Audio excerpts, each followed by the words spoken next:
नवगछिया के परबत्ता थाना क्षेत्र के दियारा इलाके में पटना एसटीएफ और नवगछिया पुलिस ने संयुक्त रूप से बड़ी कार्रवाई की है। गुप्त सूचना के आधार पर देर रात दियारा में कुख्यात अपराधियों के ठिकानों पर ताबड़तोड़ छापेमारी की गई। इस कार्रवाई में पुलिस ने एक कुख्यात अपराधी सकल यादव उर्फ सकली को गिरफ्तार किया है, जबकि उसके 5 साथी मौके से फरार हो गए।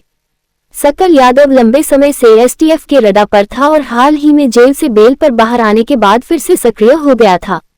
छापेमारी के दौरान पुलिस ने 315 बोर की 5 देसी राइफल, कट्टा, कारतूस, मोबाइल सहित हथियारों का बड़ा जखीरा बरामद किया है। एसपी नवगछिया प्रेरणा कुमार ने बताया कि गिरोह परबत्ता, बेहपुर, खरीक, कदवा से लेकर दियारा क्षेत्र में सक्रिय था और हत्या, लूट, रंगदारी तथा आर्म्स एक्ट के कई मामलों में वांछित था।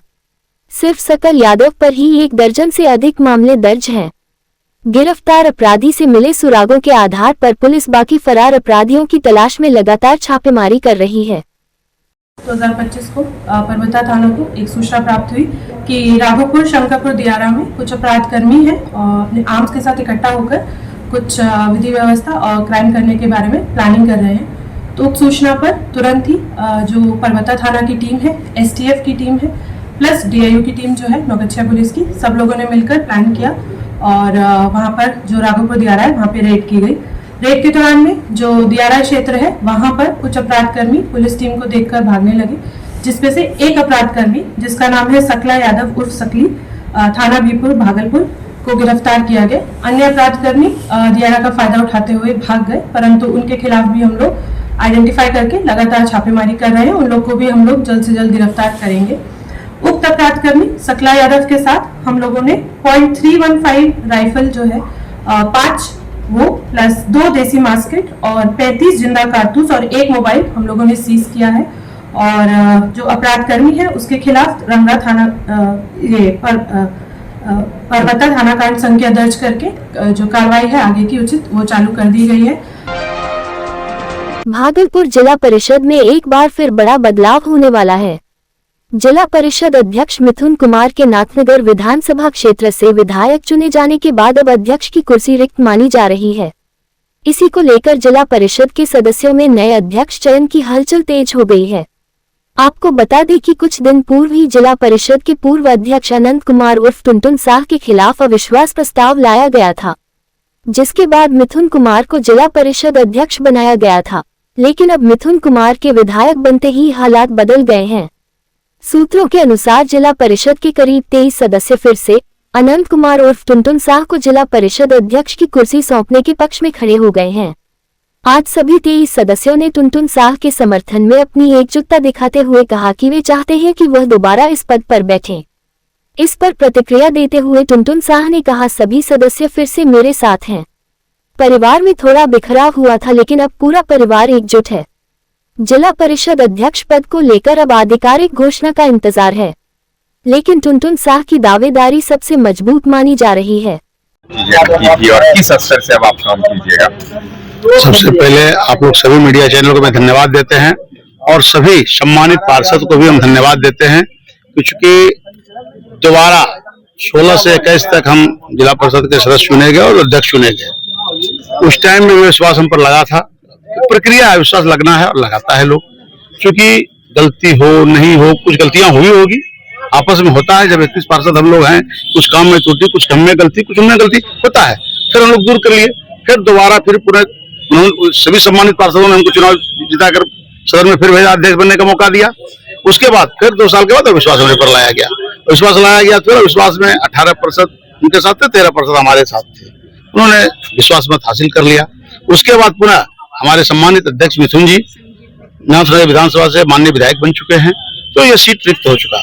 सभी पार्षद का फिर मन हुआ कि भाई हम जो है चुनाव होगा ही, तो आपको फिर पुनः से फिर अगर सभी पार्षदों का, चूंकि चुनाव की प्रक्रिया होता है और हमारे डीडीसी साहब, जिला उप विकास आयुक्त, समूह कार्यपालक पदाधिकारी और अध्यक्ष सभी पार्षदों ने आपसी तालमेल से बहुत ही अच्छा कार्य सुचारू रूप से चला। मैं भी सहमत हूँ कि मैं भी सदस्य हूँ, ठीक है।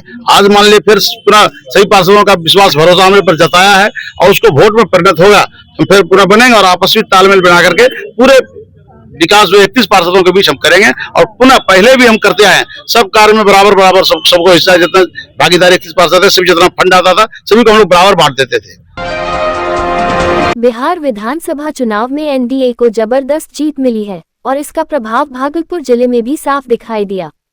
जिले की सभी 7 विधानसभा सीटों पर एनडीए प्रत्याशियों ने जीत दर्ज की, जिससे समर्थकों में उत्साह का माहौल है। भागलपुर विधानसभा क्षेत्र से भाजपा प्रत्याशी रोहित पांडेय की जीत के बाद जिले में खुशी की लहर दौड़ गई। इसी खुशी को व्यक्त करने के लिए भाजपा जिलाध्यक्ष संतोष साह के नेतृत्व में पार्टी कार्यकर्ताओं ने भागलपुर के प्रसिद्ध बाबा बूढ़ानाथ मंदिर में रुद्राभिषेक किया। जिलाध्यक्ष संतोष साह ने कहा कि 11 साल बाद भागलपुर में भाजपा की ऐतिहासिक वापसी हुई है। उन्होंने ये भी कहा कि इस चुनाव में पूरे बिहार में महागठबंधन का सुपड़ा साफ हो गया और जनता ने दोबारा एनडीए को अपना भरोसा दिया है।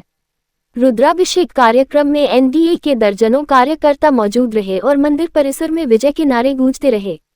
राज्य भागलपुर के बाबा बद्धेश्वर नाथ, जिनकी असीम कृपा से भागलपुर के 11 वर्षों का वनवास समाप्त हुआ।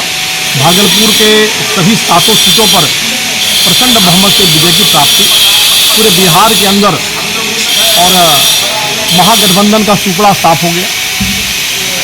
बिहार को पुनः तेज रफ्तार विकसित बिहार की जो परिकल्पना है उसको साकार करने का काम बिहार की जनता और महादेव की कृपा से प्राप्त हुआ है। तो महादेव के श्री चरणों में हम लोग भाजपा परिवार के लोग निवेदित समर्पित करने आए, उनका अभिषेक पूजन, उनको धन्यवाद आभार कि इसी प्रकार से महादेव की असीम कृपा हम सबों पर बनी रहे। पीरपेंती में मंगलवार की दोपहर 4 लेन सड़क पर बड़ा सड़क हादसा हो गया, जब एक निजी विद्यालय की बस दूसरे वाहन से टकराने के बाद अनियंत्रित होकर पलट गई। बस में 1 दर्जन से अधिक बच्चे सवार थे, जिससे मौके पर हड़कंप मच गया।